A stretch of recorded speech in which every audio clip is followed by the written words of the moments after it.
Oh, yes, it will. Hello, everyone. This is Roxas1359. Welcome back to Let's Play Banjo-Kazooie. As you saw in the beginning of the episode, I went to go and type in the new cheat code we got from Cheeto, which was blue eggs, and as a result, it has made our total eggs to 200. This is a very helpful cheat code, and the other cheat codes, I think you could already guess what they will do. Well, the next time we meet Cheeto, we'll get a cheat code for our feathers, of course, which is great. Anyway, go behind there. There's a Mumbo token. Now, we have a pair of wadding boots right there, and an entrance to another stage. This stage right here, though, hasn't been unlocked. And what I'm going to actually do is, before we go to Freezeezy Peaks, we're actually going to go and open that stage and learn the last move of the game. Because that way, I don't have to make a backtracking to Freezeezy Peaks. Because right now, we can't beat all of Freezeezy Peaks. Now, hopefully I have enough notes to be able to do it. I don't know if I do or not. But, you might notice these spiderwebs here. How do we get rid of spiderwebs? Simple. Shoot eggs at them. Yeah, I don't really get that either. Anyway, do it for right here as well, and we'll have another warp point, and I believe this will connect to the bottom of the lair. There we go. So we have our first warp point. Yes, I have created a shortcut. Now, that might seem like, oh, why would I ever need that? Anytime you turn off the game and reset, you will actually be sent back to the entrance of Gruntilda's lair. So it could be helpful if you have to get back to the top. In fact, this is actually another session. Alright, so I can't open that note door, but I think I can open the note door that's below. But before we do that, I want to open up this right here. So, shoot eggs into there, and this time we have a tealish color pot. And I know where that corresponding pot is for that one. And if you go on top of the Gruntilda's head, inside Gruntilda's head, inside of Gruntilda's head, you find Verlinda. Yeah, I get it, Grunty. You like yourself a lot, but kind of cut it out. Nope. Darn, I was seeing if I could do anything else. All right, so we can open this up. Perfect. So, this will actually lead us to another level, as well as the painting for what I need to do. And since it's already right here, I might as well set everything up. I know it seems kind of odd that I'm setting everything up first, but I prefer to do this so that I don't have to do it later. Alright, so there we go.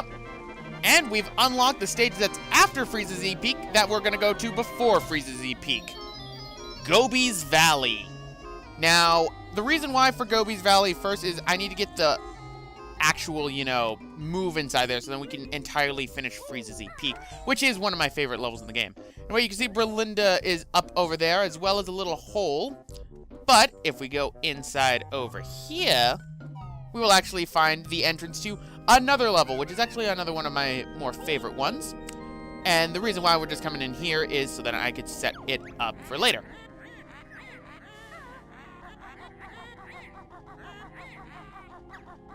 I don't doubt it. It probably is very hard to make those rhymes, but I commend you all for it, Grunty. So, break open this gate. There we go. And now that's set up for later once we end up going into there. But, what's this? Seems this honeycomb hive has bees around it. You got anything for me to say? Oh, really? Die. Oh, God, I've made a terrible mistake. I'm out. So, yes, after a while, they start to get pretty pissed that, you're taking their honey. So, they get bees around their nests. Don't worry, you can easily evade the bees, so they're not too bad. But there's another variation that can be very, very, very bad. Alright, so, do I want to kill myself just so that I can get to the end of this? No, I don't want to. There's a quick method that I usually use sometimes in order for me to, ignore everything and get back to the door, and that's just to kill myself. But then I remember that lives don't carry over. Alright, So now that we've opened up Gobi's Valley, we're actually going to go back down to it. And it seems odd that you would unlock Freezeezy Peak before Gobi Valley, unless there's always been something that I've been doing it out of order. But since I already said in the last episode we're going to be doing, you know, Freezeezy Peak, yeah, we're doing Freezeezy Peak. Alright, and wadding boots. Because you can't get to Gobi Valley without using these, otherwise you will end up sinking in quicksand. Seriously, Grunty's lair has everything. Why? Why would Grunty need quicksand? I mean, I understand you want to keep the baddies inside the world there, but why do that? But welcome to our short round visit to Gobi's Valley, which contains one more move in here. So, we're going to ignore every little collectible possible and get my OCD going something fierce. Now, Gobi's Valley, in terms of what I think of this level, it's okay. It's not really one of my more favorite ones, but the power-up it gives us is pretty nice. All right, so where is Bottle's mobile? Oh, it's right over here, actually. Here it is. And now let us learn the final move of the game. So, teach me, Bottles. The running shoes. They actually look pretty dang small. And I've learned all the moves I can learn in the game. Which should be... No, wait, no. It actually isn't. I just realized that. Duh. I feel so stupid right now, ladies and gentlemen. And here's the reason why. It's because there is one more move that we'll learn inside of, you know, Freezeezy Peaks. And since I usually come to Gobi Valley after Freezeezy Peaks, I was getting confused. I already screwed up this episode. Must resist urge to retake. Well, I managed to resist the urge to collect everything else, so. Next up, Freezeezy Peaks. After who knows how long I've spent for it. And now I gotta deal with enemies around here too. Right, and to the end. There we go. And now let's actually go to one of my favorite stages in the game, which is good. Plus, also, I'm pretty sure people are tired of seeing me talon trot all over the lair, just opening up things so that I could set it up for something to streamline it more. That gets annoying after a while, I will admit. Alright, but here we are, ladies and gentlemen. Freezeezy Peaks. And there's a pad right there. Do I? Nope. We're doing that later. Ah, yes. And the peak's got a new move waiting for us. We can find it. That's pretty good. It's also got more mumbo, which is another good thing. So, let us go inside this igloo right here. I'm pretty sure there's something happy in here. Oh, the music's all depressing. What's wrong, kids?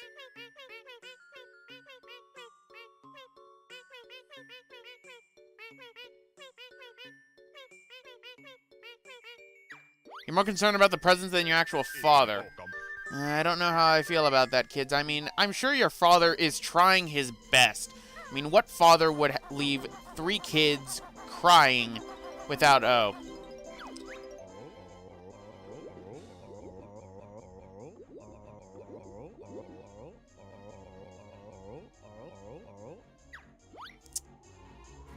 Father of the Year, ladies and gentlemen, Boggy. Believe me, he is definitely not a good role model. He makes Banjo look like a decent role model for letting his daughter, I was gonna call Tootie a daughter, his sister play in a field with, you know, witches.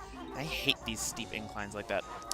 All right, but Freezeezy Peak, while being one of my favorite stages, introduces one of my most hated enemies in the game. These assholes. They throw nothing but snowballs at you. Why do I hate them? Because of how you have to kill them. You might have noticed those X's on their hats. We'll be dealing with that in a bit, so we're going to go and learn that last move from Bottles, and then we're just going to continuing around. Now, this place, I believe, actually has 15 Mumbo tokens, because if I remember correctly, that's how many we need in order to unlock our power-up for this one. All right, and those guys are just out for blood. All right, and here we have another new enemy. Sentient ice cubes! Oh no. They were tired of me crunching on those ice cubes this entire time. Now, you might notice things in the water. Do not go into the water unless you are in the transformation form for this world, because this water is ice cold and will hurt you. Which seems to be a theme. Just don't touch water or anything. Nope. These guys have, like, homing accuracy, which I hate. Hi, Jinjo. Going up. There we go. That's one Jinjo. And I think it's time we learn the last move, but I think there's a... Yes, there it is. Mumbo token right there. There you go. So we got 20. All right, Bottles. Now teach me the last move. Going a little bit premature last time. And there you go. Move Master. That's for learning all the moves in the game. But now we also get one of the most helpful moves in the game.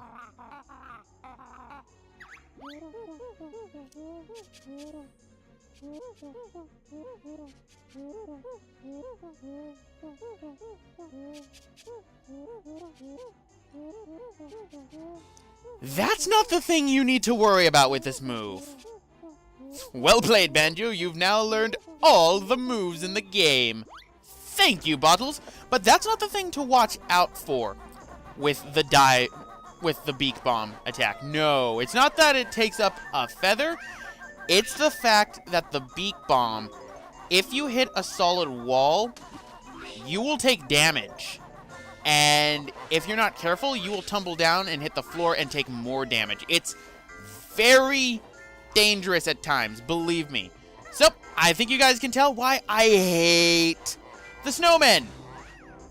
That's right. To kill them, you have to beak bomb them. And believe me, I'd love to ignore them if I could, but I can't. Hey, guess what? Laugh at this. Thank you. Now, why is it that I can't ignore them?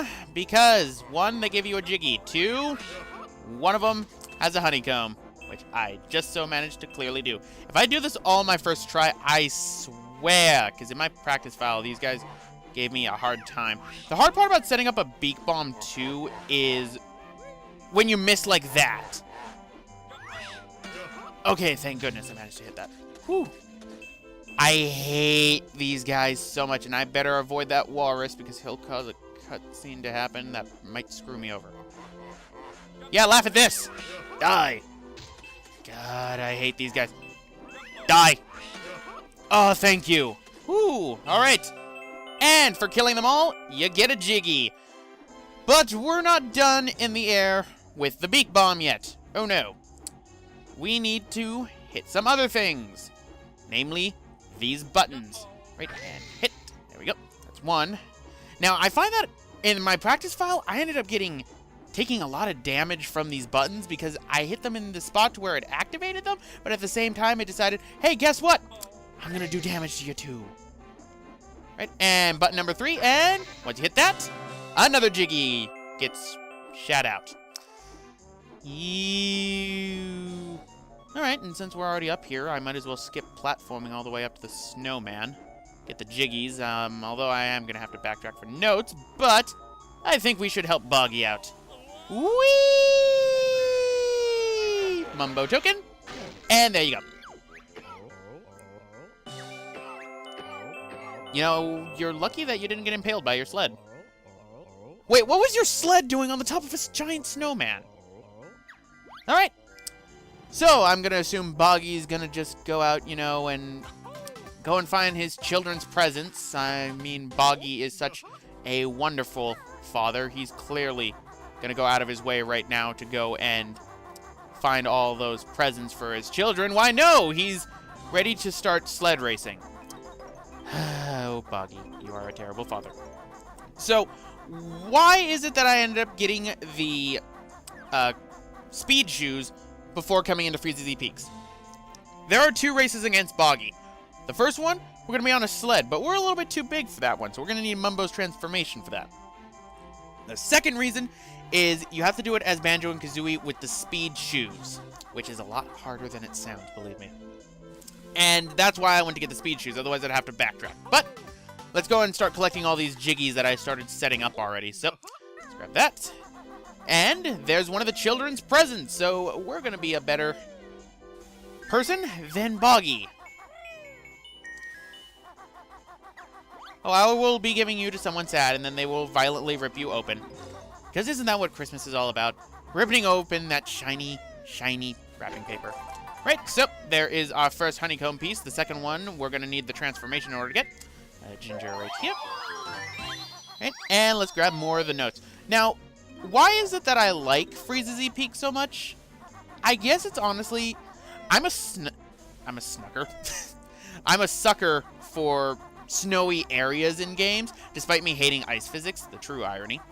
And that's more because I just love, really, I guess, I love the music that usually accompanies it, because ice levels generally have some of the best music in games, and this is one of my favorite tracks in the entire game. I'm going to save those for right now, because there are times in which I might need them if I screw up. Although I did take out all the snowmen in one try, which was a new record for me, honestly. So, now let's go back to the top of the snowman and get that other Jiggy. Right. This isn't getting annoying at all, that's for sure. Nope. Not getting annoying in the slightest. Oh, missed a note. Right, and grab that. Yay, more feathers. More notes. More feathers. More notes. More feathers. More notes. And more feathers. Right, so I pretty much restocked my feathers, and there is Jinjo number 3. Right, gotta slip and slide. There we go. And let's grab that other gold feather. Why not? Because I might as well just not leave it around. And now for platforming on the snowman. Something I do not like. Right? Right, so here we have another present. How did Boggy lose a present up here? Then again, he lost his snowboard up. His board up here. I don't know. But anyway, go in here and you get another Jiggy. So this Jiggy number 3, and on the top of the snowman is Jiggy number 4, since we ended up killing all those sentient snowball throwing snowmen. Right, and going up. There we go. And let's try again. You know what would be creepy? If this thing's eyes moved.